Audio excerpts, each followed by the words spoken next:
foreign oppressor. The territory of Judah was become his sanctuary. The land of Israel is sacred domicile. The sea saw the redemption and it fled. The Jordan turned back in its course. The mountains shook like frightened rams. The hills danced like fearful lambs. Why is it, O sea, that you flee? Why, O Jordan, do you turn backward?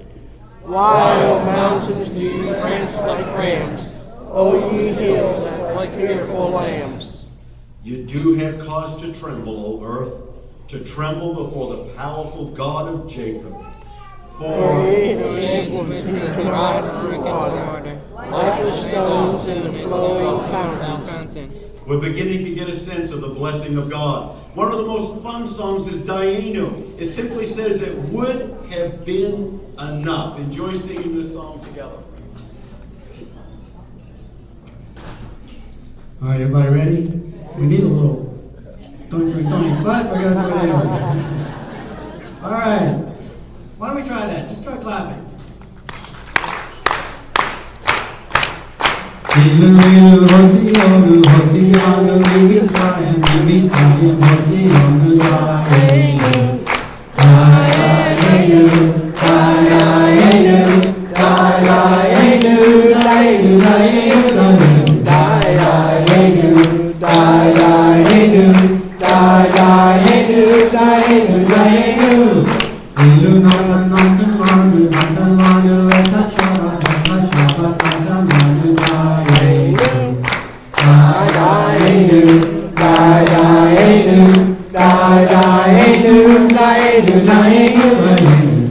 dayenu dayenu dayenu dayenu dayenu dayenu ilu natan natan manu etachara natan manu dayenu dayenu dayenu dayenu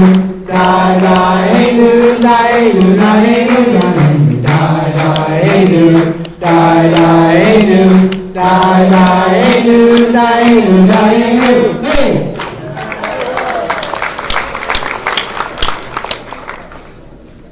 Thank you, Dr. Rick. That was fun. Please turn to page 21. 31. Wow, we're moving fast. We're doing well. They're getting ready. 32. Thank you, Glenda. She also knows where I need to be. How grateful are we, Dayenu? How grateful and content are we for all your beneficence, O Lord, for sparing our ancestors of old from the disastrous plagues that befell the Egyptians, for we are grateful and content. For strengthening our martyrs of latter days to face with courage the demonic forces that took their lives, we are grateful and are filled with pride. And now this gives us the meaning of the song that we just sang. And we'll do this responsively again. So in the beginning, I'd like us all to read, and then I'll read the second stanza. So all together. For all thy acts of kindness, we are most grateful and content. If your only act of kindness was to deliver us from the bondage of Egypt, we would have been grateful and content. If your only act of deliverance was the bringing of the plagues, we would have been grateful and content. If your only act of mercy was to divide the Red Sea waters, we would have been grateful and content. If your only act of mercy was to provide the manna in the desert, we would have been grateful and content.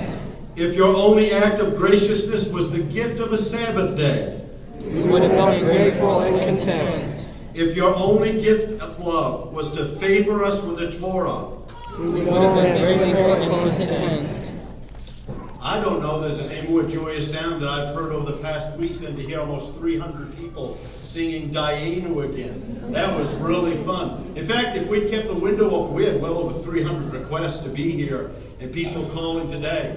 Wow, I want everybody in this whole area of Florida to hear us sing in Dayenu like that. The Lord has been so good to us. He certainly has. And now we need to relive the Exodus in every generation. So I'd like for you to raise the cups, please, but please do not drink at this time.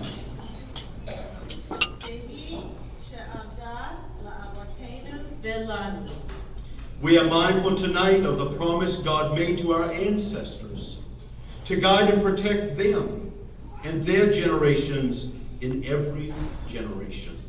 Place your cups on the table, please. בכל דור ודור חייב אדם לראות את עצמו כאילו הוא יצא ממצרים. Every generation. We are also mindful that every generation, including our generation tonight, must discover freedom anew. Every generation must earn its claim to liberty. The struggle for freedom in Egypt and the challenge it represented to our forefathers is no less the challenge of our lives. It is an ever-recurring theme of history. And you are on the bridge of this history tonight. Now at the top of page 34, we begin now to recognize the rites and the symbols of Passover, that is Pesach. Rabbi Gamaliel, president of the Sanhedrin in the 1st century CE, issued the following proclamation. Whoever neglects Seder and his Seder to mention the Pesach, the sacrificial offering, the matzah, the unleavened bread, and the maror, the bitter herbs, has not fulfilled a religious duty. So these are the three main symbols that we're focusing on tonight for Pesach. So let's say them together in the middle of the page in the box. Let's say them together. The first one is Pesach. The second one is Matzah. The third one is maror. The first of the three distinctive elements that must be acknowledged at the Seder is the Paschal Lamb. So I'd like for the leader at the table to hold up the bone that you see on the plate. This is symbolic of the lamb that was originally eaten on Passover.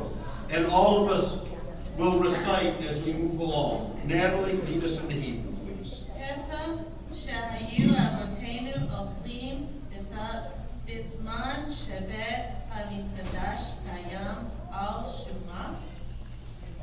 The Paschal lamb that was once eaten on Passover Eve when the temple stood in Jerusalem and is symbolized by this bone, of what does it remind us and what does it teach us? It reminds us of the 10th plague in Egypt, when all the firstborn of the Egyptians were struck down. It reminds us of the salvation of the Israelites whose homes were spared. For Pesach means more than Paschal lamb. It has another meaning as well.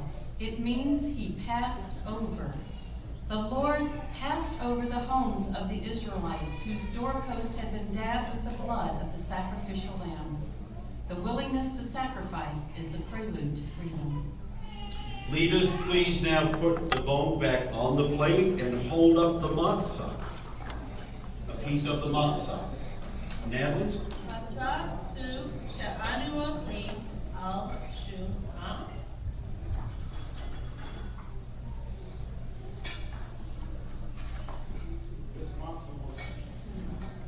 This matzah that we eat on Passover, what is meaning? What is its meaning, and what is the significance?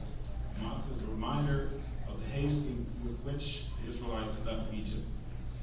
The dough that they were sunbaking on the hot rocks in Egypt still was removed before it could leaven, and so it remains flat.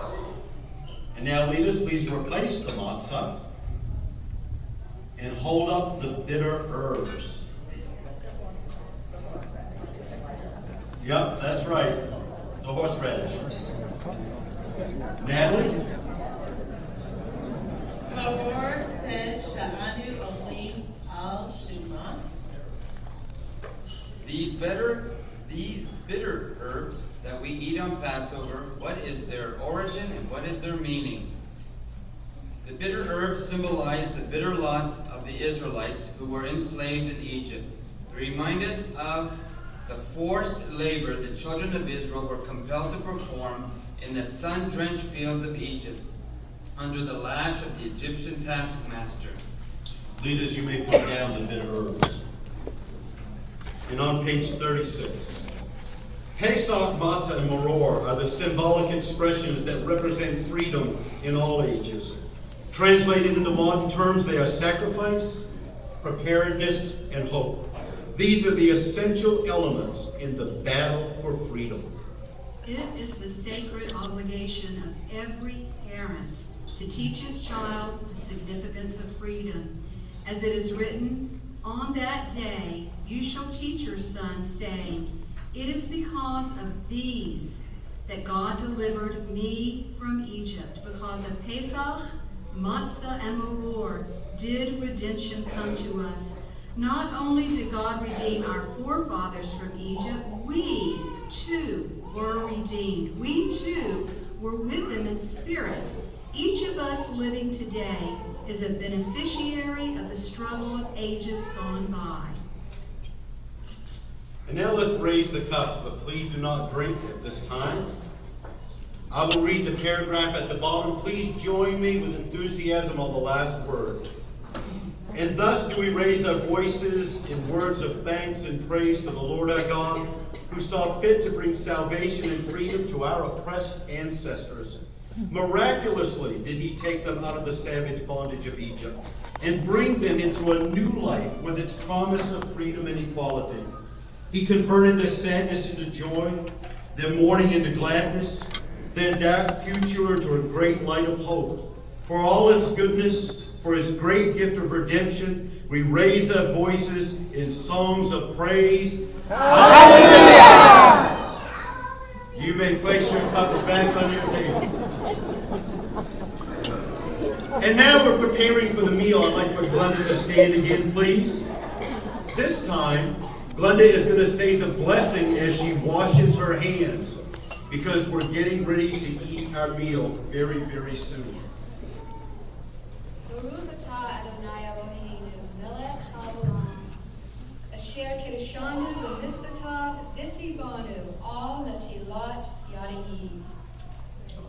Blessed are you, O Lord our God, King of the universe, who has sanctified us by his commandments and commanded us concerning the washing or the lifting up of our hands. Amen.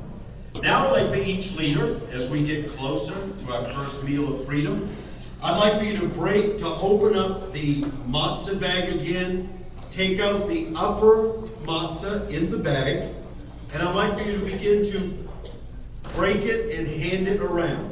The top one, take it out, break off a piece, and then hand the rest of it around. As you're doing that, I'm going to go ahead and recite the blessing, and it's our first taste of matzah in our freedom.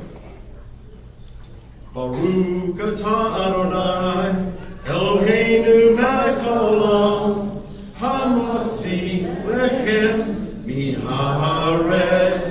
Amen. Praised are you, O Lord our God, King of the universe, who brings forth bread from the earth. Amen. And now the next blessing over matzah. Baruch atah Adonai, Eloheinu melech haolam, asher kiddushanu b'mizvotav v'tzivanu al achilat matzah. Praised are you, O Lord our God, King of the universe, who is sanctified by his commandments and commanded us to eat unleavened bread. Amen. Take one bite now, please. I promise you the meal gets better. And now we go to the bitter herbs. At the top of page 38, I want to give you a caution. Not too much. It is very hot, so don't start yet. In keeping with the ritual mentioned in the 4 questions, the ritual of dipping twice in the Seder night, we now dip into the horseradish and the haroset. So you may now get some of the haroset that's on the plate and the horseradish. Get a tiny bit, less than half of your little pinky nail. I promise you guys. You want that one or the plate?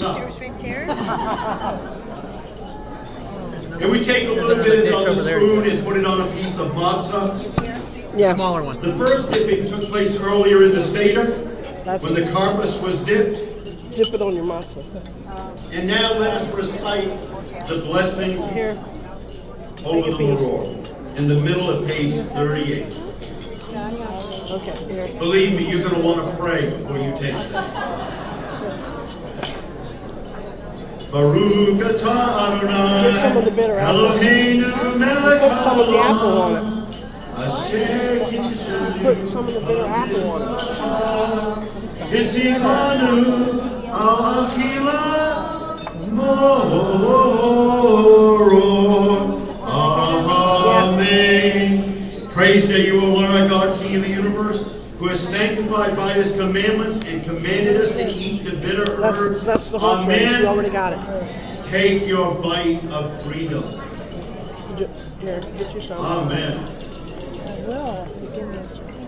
We want to give a special thank you while we're doing this to Ray Max, who made the haroset for the entire group tonight. So thank you very much, Ray Max. The reason we use haroset is because during the temple period, Hillel, who was a great rabbi sage of the first century, would use the paschal lamb, would use the lamb to offset the bitter herbs. Well, since the temple is no longer being used, Hillel started the practice of using haroset. So we want to thank Hillel for helping us eat the bitter herbs. Please keep the Seder plate on the table.